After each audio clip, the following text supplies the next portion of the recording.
Hola, bienvenidos a Esquina Literaria. Les estoy compartiendo la lectura de este libro de Samuel Ramos, El perfil del hombre y la cultura en México. Espero que les esté gustando. Hoy vamos a leer El burgués mexicano. El burgués mexicano. En esta última parte de nuestro ensayo nos ocuparemos del grupo más inteligente y cultivado de los mexicanos.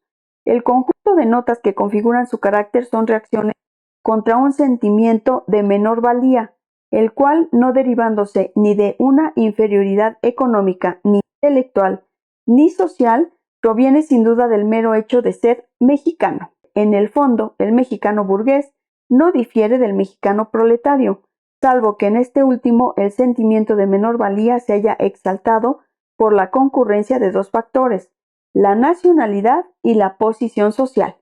Parece haber un contraste entre el tono violento y grosero que es permanente en el proletario urbano y cierta finura del burgués, que se expresa con una cortesía a menudo exagerada, pero todo mexicano de las clases cultivadas es susceptible de adquirir cuando un momento de ira le hace perder el dominio de sí mismo, tono y el lenguaje del pueblo bajo.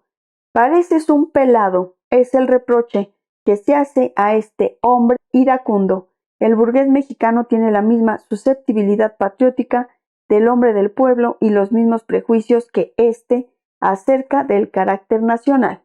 La diferencia psíquica que separa a la clase elevada de mexicanos de la clase inferior radica en que los primeros disimulan de un modo completo sus sentimientos de menor valía, porque el nexo de sus actitudes manifiestas con los móviles inconscientes es tan indirecta y sutil que su descubrimiento es difícil, en tanto que el pelado está exhibiendo con franqueza cínica el mecanismo de la psicología, y son muy sencillas las relaciones que unen en su alma lo inconsciente y lo consciente. Ya se ha visto que estriban en una oposición. Es conveniente precisar en este lugar en qué consisten estos sentimientos de íntima deficiencia que irritan la psique del individuo, provocando las reacciones que se han descrito.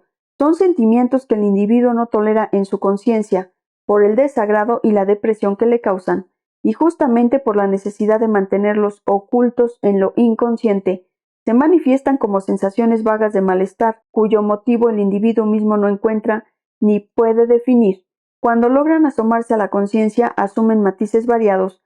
Enumeremos algunos de ellos: debilidad, desvaloración de sí mismo, es decir, menor valía, sentimiento de incapacidad, de deficiencia vital. El reconocimiento que el individuo da a su inferioridad se traduce en una falta de fe en sí mismo. El mexicano burgués posee más dotes y recursos intelectuales que el proletario para consumar de un modo perfecto la obra de simulación que debe ocultarle su sentimiento de inferioridad. Esto equivale a decir que el yo ficticio construido por cada individuo es una obra tan acabada y con tal apariencia de realidad que es casi imposible distinguirla del yo verdadero. Ocupémonos desde luego en definir con qué elementos realiza el mexicano su obra de ficción, o en otras palabras, qué reacciones suscita su sentimiento de inferioridad. La operación consiste en su forma más simple, en superponer a lo que es la imagen de lo que quisiera ser, y dar este deseo por un hecho. Unas veces su deseo se limita a evitar el desprecio o la humillación, y después en escala ascendente encontraríamos el deseo de valer tanto como los demás, el de predominar entre ellos, y por último la voluntad de poderío. La empresa de construir la propia imagen conforme a un deseo de superioridad demanda una atención y un cuidado constante de uno mismo. Esto convierte a cada mexicano en un introvertido, con lo cual pierde correlativamente su interés como tal. Considera a los hombres y las cosas como espejos, pero solo toma en cuenta aquellos que le hacen ver la imagen que a él le gusta que le reflejen.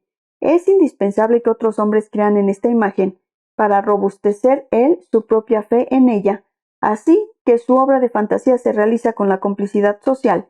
No pretendemos nosotros afirmar que este fenómeno es propiedad exclusiva del mexicano. Ningún hombre normal, sea cual fuere su nacionalidad, podría vivir sin el auxilio de ficciones parecidas.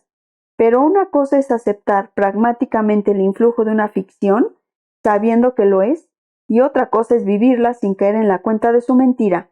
Lo primero es el caso de poseer ideales o arquetipos como estimulantes para superar las resistencias y dificultades de la vida humana. mientras que lo segundo no significa propiamente vivir, sino hacerle una trampa a la vida.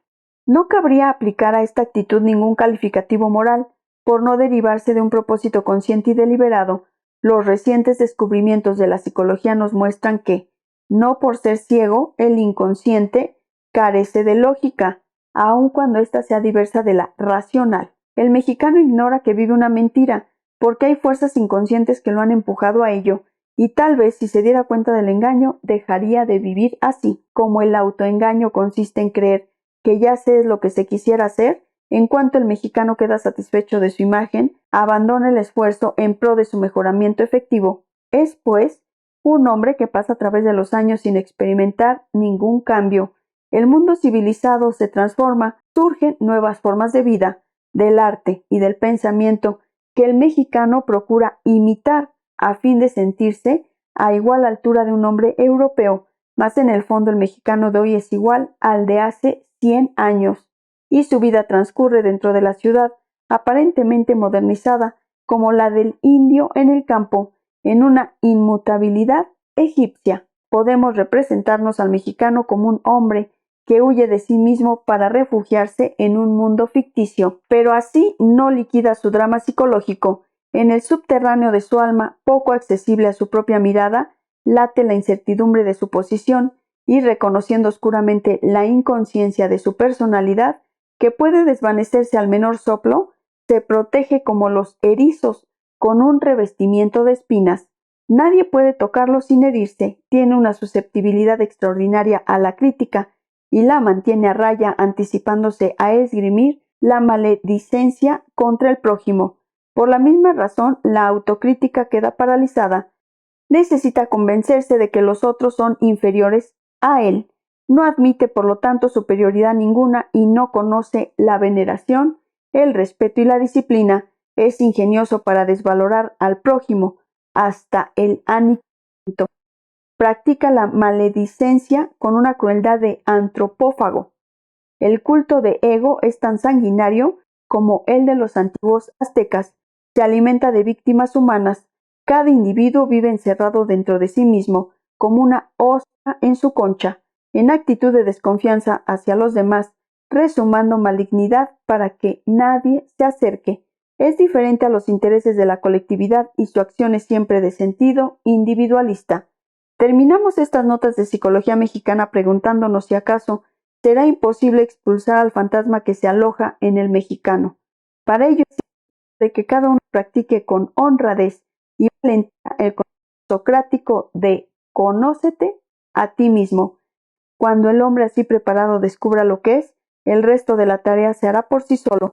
Los fantasmas son seres nocturnos que se desvanecen con solo exponerlos a la luz del día.